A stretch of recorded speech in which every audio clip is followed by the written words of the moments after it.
Okay. Thanks guys for joining us. Tony Brown, Andre Esterhuizen. Hands up for questions.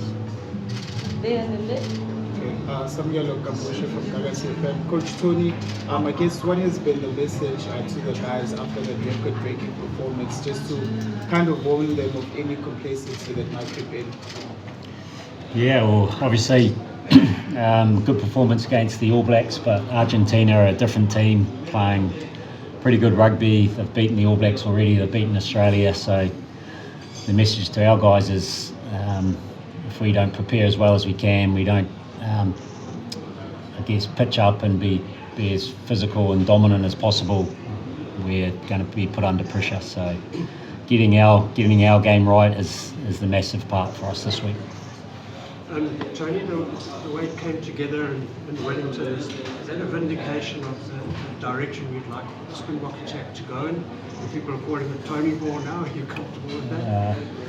Well, actually, I didn't think we executed too well in the first half. I think we've shown this year patches of good rugby, but I don't think we've put 80 minutes together.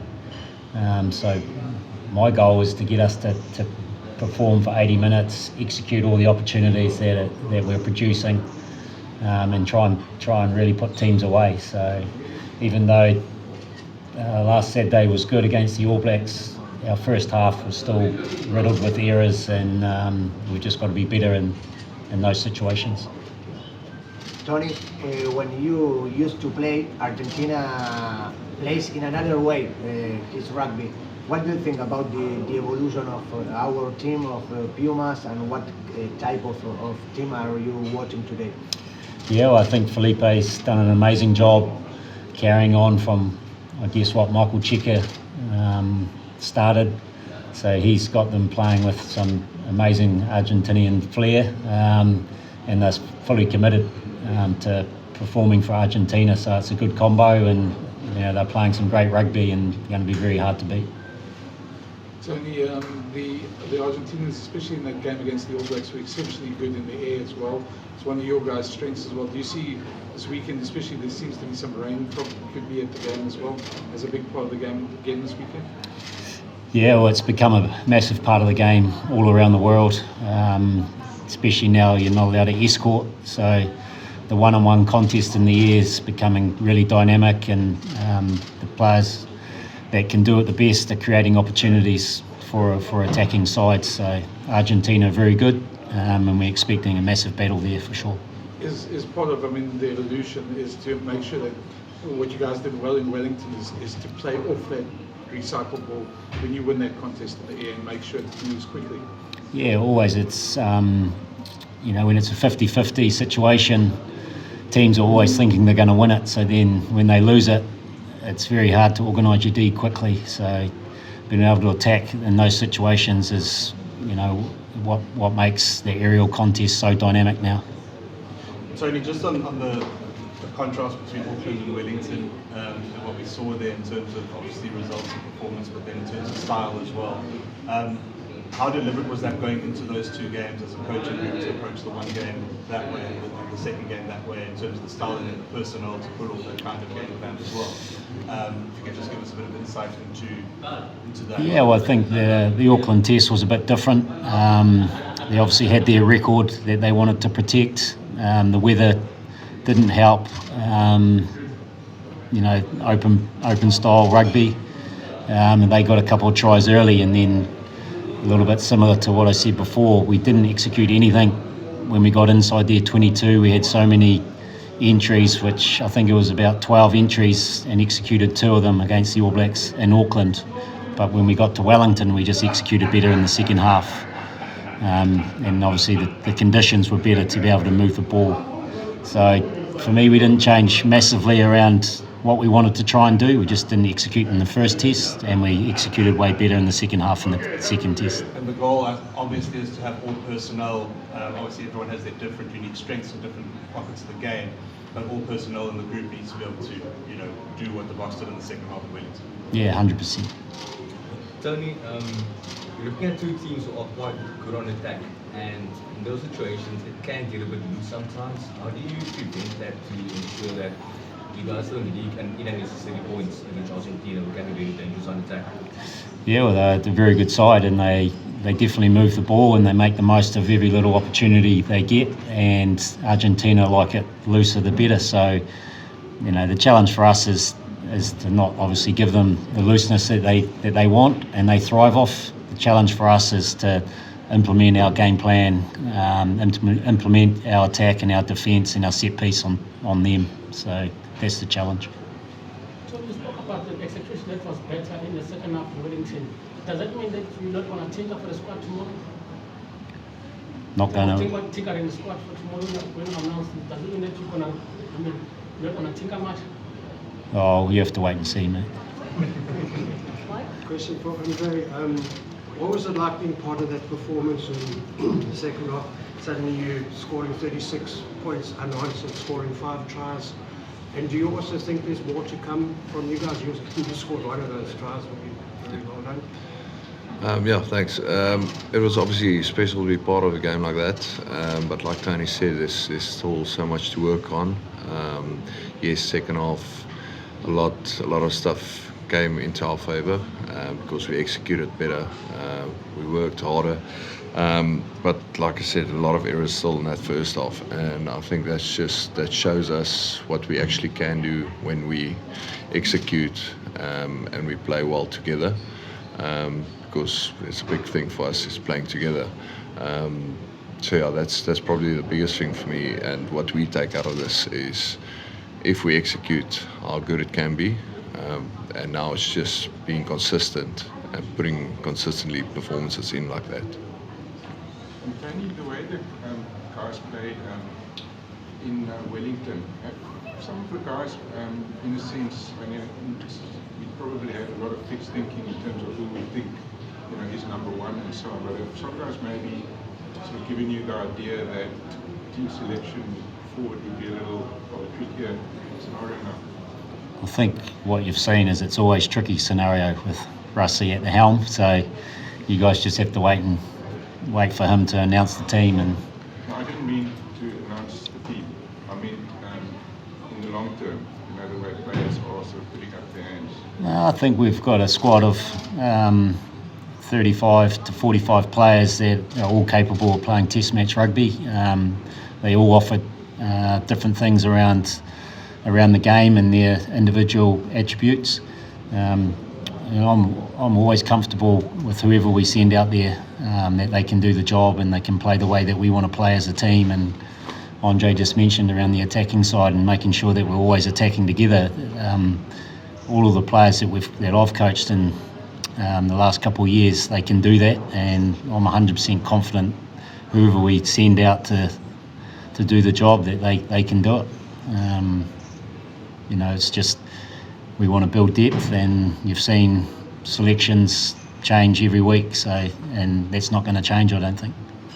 Andre, as a team, what do you learn of the last year series in Santiago del Estero and Nelspruit against the Pumas, and what kind of match do you imagine on Saturday? Yeah, I think always playing Argentina, you can expect a tough battle. It is a tough country with tough people, so it's always going to be a physical battle, and they've come a very long way in the way they play. Like Tony said, they've got a lot of flair, and they take a lot of their opportunities, especially with loose ball.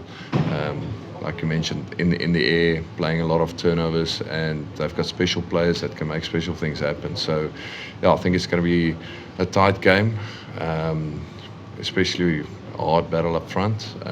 But yeah, like I said, whoever takes care of the ball the most and obviously win the aerial battle and the loose balls around that will come out on top. So I think it's going to be a few good tries that's obviously going to be scored, but yeah, definitely a tough game. Andre, maybe one of the things of Wellington, the hallmarks of that victory was the fact that you guys lost 4 players in that first half, but never seemed to shake the resolve or never seemed to rattle you guys. Maybe from just a player's point of view, just maybe talk about that sort of confidence that no matter what happens, that you guys adapt obviously the situation. I think that's what Tony spoke about, the squad of 36. Everyone knows the plan. Doesn't matter if you play or not play this week, everyone knows the plan. And if something happens the night before and someone has to step up, he just steps up into the role. And like he said, they back every player to just step in and play the same game. Everyone is test match ready, if I can state it in that way. So if you come up on minute 4, minute 60, doesn't really matter. You know your role and how you need to play, and everyone slots in quite comfortably because we train that well. Just a bit of admin, Tony, is everyone in the squad actually available for selection on the weekend? I'm thinking of Sasha after last weekend. I think everyone, yeah, except for Fussy. Yeah. Oh, Tony, I'm looking at the table. I mean, it's very tight margins between all the four sides. How much, I mean, going on Saturday, that we need to have a bonus point? Well, obviously a bonus point would be good, but we're obviously focusing on how we beat Argentina. We've got to perform really well to get the result. And if things go exceptionally well, yeah, you might sneak a bonus point, but our focus is just getting across the line, making sure we perform well so we get a win against Argentina. Andre, your home ground, no one knows the conditions better than you in this Springbok squad. The humidity hasn't quite arrived, but the dew, is that a factor now this time of the year? I think it's still going to be slippery. As I saw, I think it's like 26 or 27 degrees. So yeah, with all the sweat and the humidity, well, you said it hasn't arrived, but it is quite humid still, especially that time of night. So I think the ball is going to be slippery. The conditions are going to be tough to play in. That's also where we can expect a lot of loose ball. So yeah, we are prepared for it. I think everyone knows the conditions well. I think most of the guys have played here before, especially in URC and Springbok level or Test level. So yeah, no, we definitely are prepared for it. And just a word on the atmosphere. I mean, it looks like it's heading towards close to sellout, if not sellout. Your experience of playing Test match rugby at Kings Park, what it's like? Yeah, it's sold out. Kings Park is always a great place to play at. The vibe's always good, and it helps the players a lot, especially in tight games. So yeah, it gives us a lot of energy, and we love seeing full stadiums. Tony, the decision to bring Billy in for the first half of the week, was that partly you? Did you have some say in that? And then also what you're hoping to, what you'd like to see from him over the 3 days, having a guy in when he's not playing on the weekends? Yeah, well, Billy's a massive part of our squad. He's so experienced, especially we've got young guys at 10 and 15. He comes in and gives them a helping hand around preparing for a test match of this level, understanding the game, understanding conditions, and him just competing against those guys at training just makes our team better, and it's always good to have him in.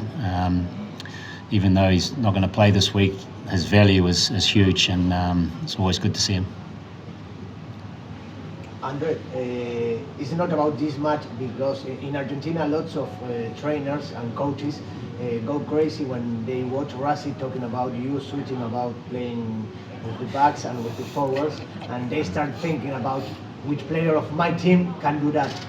How was that process for you? It was natural.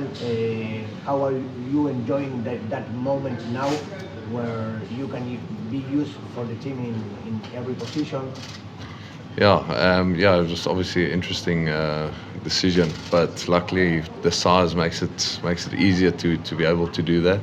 But yeah, it was for me, it was quite natural. Obviously here and there a few things to learn still and to pick up. But it is tough in front there, especially the training sessions is a lot different than the backs training sessions. But yeah, for me, I quite like it. I give myself a bit more chance to get into the team, and yeah, for me, wherever I go on, 12 or 6, I'm just happy to play. So yeah. Guys, bloggers off, and then